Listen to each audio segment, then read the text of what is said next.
की तस्वीर के ऊपर जूतों का हार पहनाइएगा, क्योंकि ये सियासत के लिए देखिएगा किस घटिया लेवल के ऊपर आ गए हैं।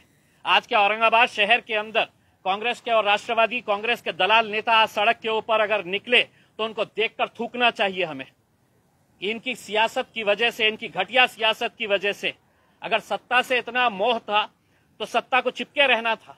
हम तो जूते मारते हैं ऐसे नेताओं को। हम पूछना चाहते हैं शरद पवार से, या मुंह में लड्डू लेकर बैठे हुए थे? हम सोनिया गांधी से, राहुल गांधी से, अशोक चौहान से, यहाँ के मराठवाड़ा के तमाम नेताओं से हम पूछना चाहते हैं, मुंह में लड्डू लेकर बैठे थे। अब आओ औरंगाबाद में आपकी खातिर हम कैसी करेंगे जरा देखिए। ये हम तो चलिए औरंगाबाद और उस्मानाबाद को हम खेल लिया जाए करके। उसमें उद्धव ठाकरे साहब, हम आपकी इज्जत करते थे, लेकिन जब आप ऐसे फैसले करने के ऊपर आ गए हैं, जब जाने लगे थे तो जरा अच्छे से चले जाते तो ज्यादा बेहतर था।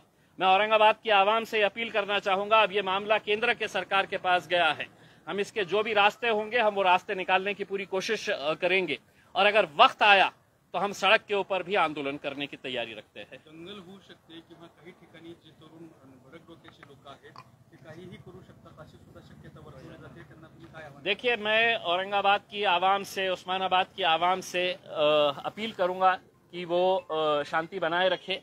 अभी हमारे पूरे रास्ते बंद हो गए हैं ऐसा नहीं है, हम दूसरे भी रास्तों का इस्तेमाल करेंगे, लेकिन आज हमारी पूरी नाराजगी कांग्रेस और राष्ट्रवादी कांग्रेस, जिन्होंने हमेशा सिर्फ अपनी सत्ता की खातिर किसके साथ जाना, कैसे जाना, अपनी कुर्सी कैसी बचाए रखना, से वही खेल खेला। मुझे बताया गया है कि 2 कांग्रेस के मंत्री कैबिनेट मीटिंग से बाहर निकल कर आ गए। अगर तुम में जरा सी भी शर्म बाकी है तो आज इस्तीफा मुंह पे फेंक कर मारिएगा उसमें। आप इस तरह का नाटक करके पब्लिक को बेवकूफ बनाने के धंधे मत करिएगा उसमें।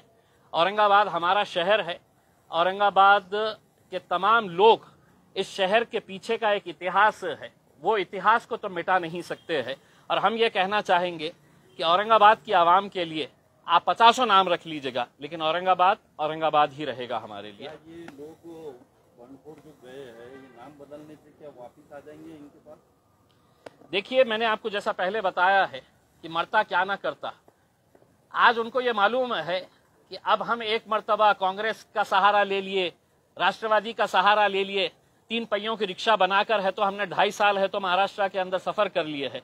अब दोबारा कब मौका मिलेगा ये हमको पता नहीं। तो चलिए, जाते जाते मैं उद्धव ठाकरे साहब से एक सवाल करना चाहता हूं कि इसी शहर के अंदर आप कुछ दिन पहले आए थे, आपने अपने भाषण के अंदर यह कहा था कि हम औरंगाबाद का विकास करेंगे।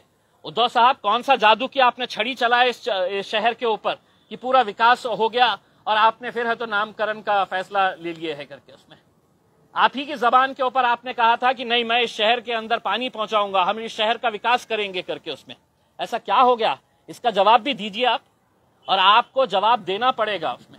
अब आप मुंह छुपा कर बैठ नहीं सकते हैं।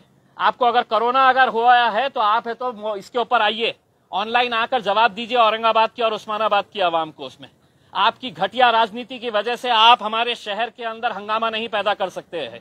ये शहर हमारा है, और इस शहर के लिए अगर आप घटिया राजनीति खेल रहे हैं तो हमको उसका भी जवाब देना आता है और अच्छी तरह से देना आता है। मुद्दा केंद्राच्या कोर्टात गेलेला आहे, तुम्ही आता केंद्राकडे काही ऍक्टिव्हिटी करणार आहात का? बिल्कुल करेंगे। हमने ये बताया है कि हमारे पूरे रास्ते खुले हुए हैं, और अगर वक्त आया तो हम सड़क के ऊपर भी आंदोलन करने की हमारी पूरी तैयारी है। केंद्र याला मंजुरी देईल आणि मंजुरी केंद्र देणार? देखिए, मैंने जैसा पहले बताया था, संभाजी महाराज, छत्रपति संभाजी महाराज, छत्रपति शिवाजी महाराज, फुले शाहू अंबेडकर, ये घटिया नेताओं के लिए महज सिर्फ एक नाम है। अपनी राजनीति चमकाने के लिए, अपनी दुकानदारी चलाने के लिए सिर्फ ये नाम है। वरना मुझे बताइएगा कि क्या वजह है कि इतने सालों तक आपने पेंडिंग करके रखा था, और जब जाते जाते जब अपना मरने के जैसी हालत हो गई है, अपनी सत्ता गिरने वाली है, तो तब जाकर आप ये खेल खेल लेते हैं। इसमें क्या वजह है आपके? आप ये बताइएगा हमारे को कि अचानक जाते जाते आपको क्यों ख्याल आया? यही तो हम कहते हैं कि आपको संभाजी महाराज से कोई आदर है, सम्मान है, प्रेम है, ऐसा नहीं है। आप उनका नाम लेकर अपनी राजनीतिक दुकान चलाना चाह रहे थे। इसीलिए तो आज आपने ये फैसला अपने फायदे के लिए, अपने राजनीतिक स्वार्थ के लिए लिया है। अब केंद्र सरकार के अंदर गया है, अब केंद्र सरकार ये सोचेगी कि ये फैसला तो कैबिनेट में शिवसेना ने लिया है, अब इसका फायदा हमको मिलेगा या नहीं मिलेगा। तो भारतीय जनता पार्टी भी सोचेगी कि भाई हमने अगर इमीडिएट अगर इसका फैसला ले ले तो इसका क्रेडिट शिवसेना को चले जाएगा। तो संभाजी महाराज से किसी को मोहब्बत है, इनको ऐसा नहीं है। हम तो ये साफ कहते हुए आए हैं कि हम छत्रपति संभाजी महाराज, छत्रपति शिवाजी महाराज, फुले शाहू, अंबेडकर, हमने कभी भी अपने राजनीतिक स्वार्थ के लिए इन लोगों का नाम नहीं लिया है। ये बहुत महापुरुष है, हम इनका आदर सम्मान पूरी तरह से करते हैं, लेकिन अपने राजनीतिक स्वार्थ के लिए कभी भी इनका नाम का इस्तेमाल नहीं किया है, जो ये राजनीतिक पार्टियां आज तक करते आए हैं। सवाल ये है सर दूसरा कि अभी नाम तो बदल दिया है, लेकिन कांग्रेस और राष्ट्रवादी कांग्रेस के लोगों ने मुस्लिम समाज को, मुस्लिम वोटर्स को धोखा दिया है। देखिए, मैं यही सवाल शरद पवार साहब से पूछना चाह रहा हूं। राष्ट्रवादी कांग्रेस के जितने भी नेता हैं, और खास तौर से मैं औरंगाबाद के उन दलाल नेताओं को कि आज रात में अगर तुम में हिम्मत है तो शहर के अंदर घूम के बताओ। राष्ट्रवादी कांग्रेस के और कांग्रेस पार्टी के जितने भी नेता हैं, मैं तुमको चुनौती दे रहा हूं कि अगर आज शहर के अंदर तुम्हारे में हिम्मत है तो आओ, निकल के बताओ। पुराने शहर के अंदर तुमको हिम्मत नहीं है, तुम निकल नहीं सकते हैं बाहर उसमें, क्योंकि कहीं ना कहीं तुमने लोगों के साथ खिलवाड़ किया है, लोगों के साथ धोखा किया है तुमने। और यही वो आएंगे कुछ महीनों के बाद, जब चुनाव होंगे तो इनको जवाब मिलने वाला है, और पब्लिक कैसा जवाब देगी आप खुद समझिएगा।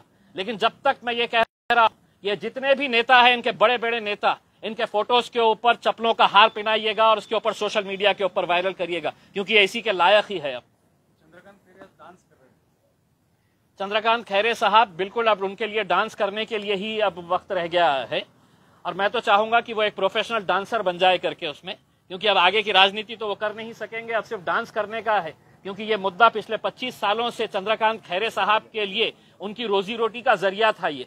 अब ये एक मर्तबा हल हो गया है तो आप क्या करने वाले हैं वो पता नहीं है। तो इसलिए चंद्रकांत खैरे साहब अच्छे ठुमके लगाइएगा। अब आपको आगे इसके बाद है तो सिर्फ ठुमके ही लगाते रहना है। ठीक है, थैंक यू।